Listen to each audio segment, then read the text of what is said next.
Hello, everybody. Hello and welcome. I'm delighted today to be joined by one of the directors of Daydream Believers, a long-term friend, colleague, and huge supporter and key part, I think, of the Daydream experience. It gives me great pleasure, and I'm going to give you a round of applause, Emil. It gives you great pleasure. Emil, you're here. You're in the house. It's brilliant. So, Thank Emil, you. tell us, I've given a rough introduction to yourself. Tell us a little bit about yourself. So my name is Emil Blum. I am, I guess, originally a graphic designer, now a creative director of my own company called Kaluma, also helping with Daydream Believers where I can. And I just try to use design and graphic design and design thinking to help as many social impact projects and initiatives as possible um, to help do good in some way. Yeah. A man with a brilliant heart, a brilliant heart. So, Emil, you joined us today to share kindly some of your insights, and you've chosen, I've got to get my glass on here, but you've chosen some big questions and brave questions. But we're going to start a little bit about you, finding out a little bit about how you use it. And the Okay. question that you've chosen is, are you currently exploring the use of Gen AI in your professional environment? And I'm dying to hear this. Tell us the story. Yes, I definitely do use it. And as a graphic designer and creative director, I I am keen to find more ways to expand on my ideas and processes. So I started using various available Gen AI tools to help me ideate quicker, especially when under some time pressure or juggling multiple projects, which can happen often. And I also use them to experiment with ideas and visual aesthetics that help me in early exploration stages of a project before committing to any particular style or visual direction. So yeah, I was one of the lucky few that got the chance to play around with Midjourney when it was still producing fairly alien-like visuals. And I use various kind of large language models to help me with creating um, ideas for a project or summarizing some of my own thoughts or providing me kind of new insights in places where I haven't considered yet. Brilliant. Yeah. And I love that, just that answer in terms of even around that iterative part, with creating something before you commit to it so much, and it offers you that ability to do that. The second question you've chosen is, in your perspective, which aspects of your projects or work stand to gain the most from embracing Gen AI, and what are the potential benefits? Good question, isn't it? Yes, well, you came up with it. Um, so, like you already mentioned, I think for me, especially the initial research and ideation parts of the creative projects um, are the ones that gain the most from me personally from the generative AI tools. And the ability to call upon large amounts of like project topic specific research materials and be able to scan through them quickly and have it like quite natural dialogue about that information with like impartial virtual assistant is invaluable in helping to unlock more diverse, paths of thinking and solve those various problems at hand.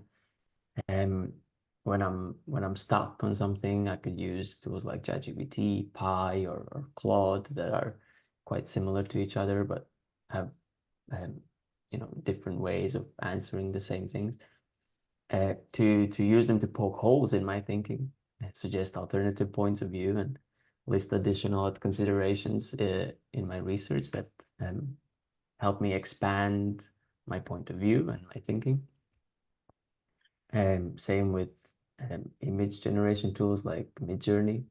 They offer me the ability to quick mix several ideas together, try out some various visual aesthetics that I kind of had floating in my head or I thought might be worth exploring or haven't seen being mashed together before.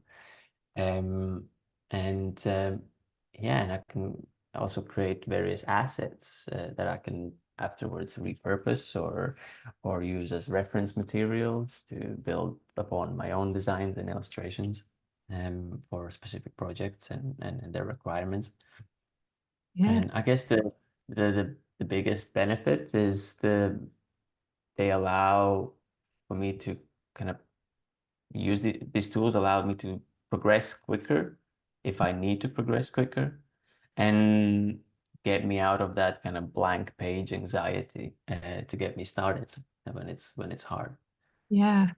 I love that, and totally agree with that. And I love your phrase there. I use it to poke holes in my thinking. I think that's brilliant.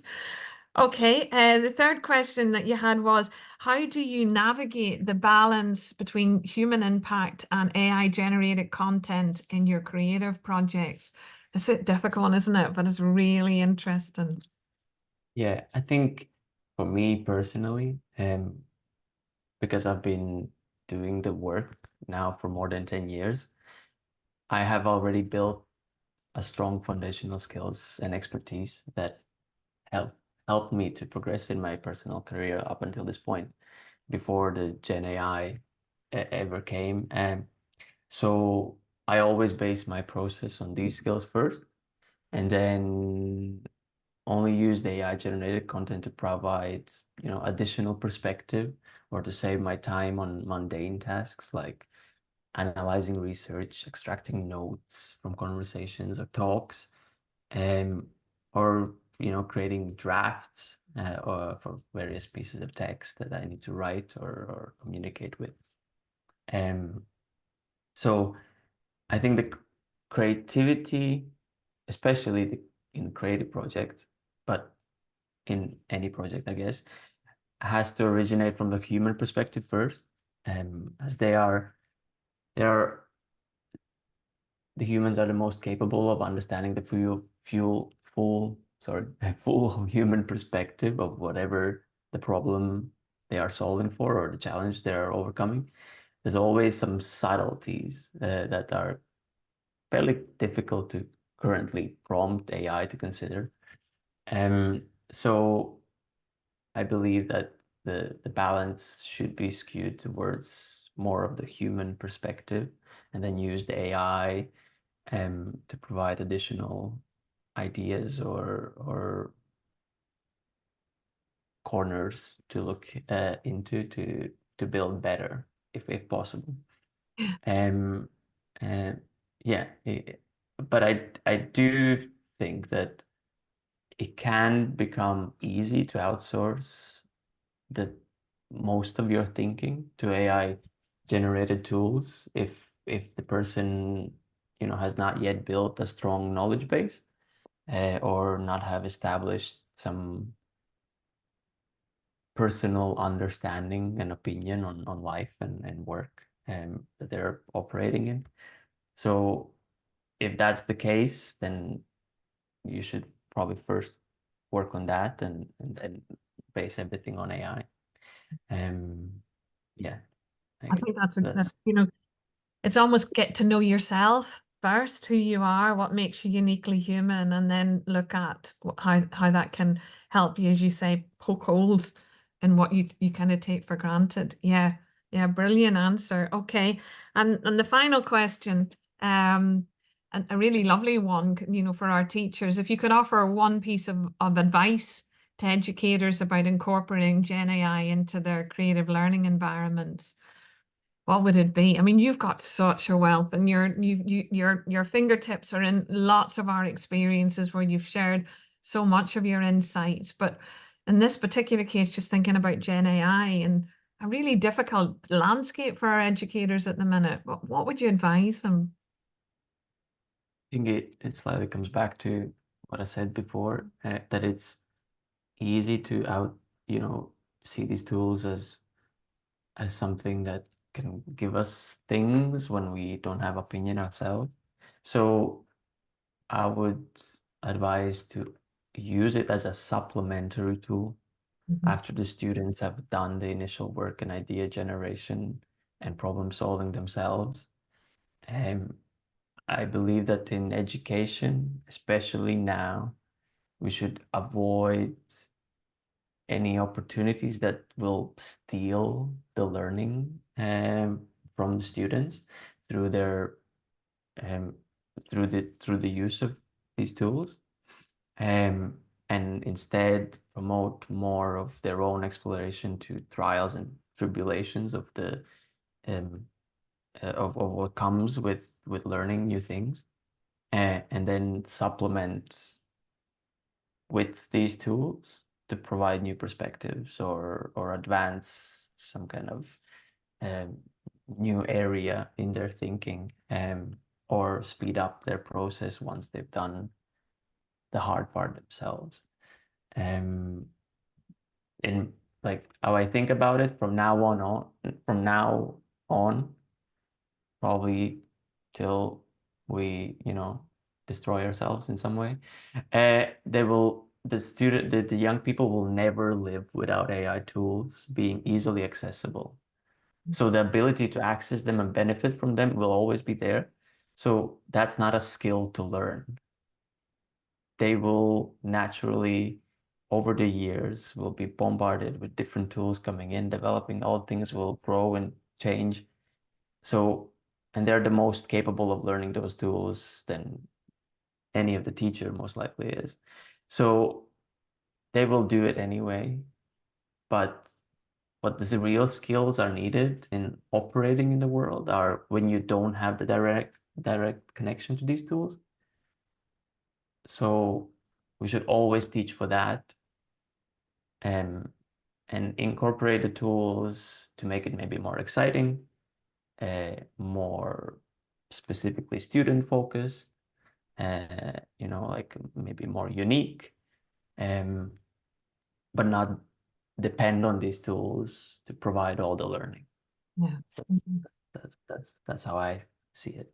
Yeah, really good answer. That kind of supplement, it, but know yourself first, to thine own self be true, really, and then know who you are, and then, but also, I mean, a lot, as much as sometimes in education people are wanting to build a wall around it and pretend it's not happening, bury our heads in the sand, as you said, it's there. It's not going back, and we're not going backwards. And Yeah, we've got, yeah, you cannot avoid it. You cannot avoid it. You have to, as much, no matter where you stand with it, no matter how you love or hate it, yeah, you you have to acknowledge it and you have to like embed it in the process. But yeah, I think we cannot depend on those tools. There's still a lot of, educational practices and the human interaction between a teacher and a student. They're very, very core parts of um, valuable learning experiences, and those should be promoted first, I yeah. think. Beautiful. Listen, thank you so, so much, Emil. Just lovely, lovely to spend a little bit of time. Thank you for taking your time to share your insights, and really valuable insights. And you have just a lovely ability when you speak from the heart, and I know you're incredibly passionate about education and our young people, and learning, and that absolutely came across. So on Thank behalf you. of all of us here, and all the education people that will tune in, all the teachers that will press that play button and learn something from your wonderful insights, I want to say a huge, huge thank you.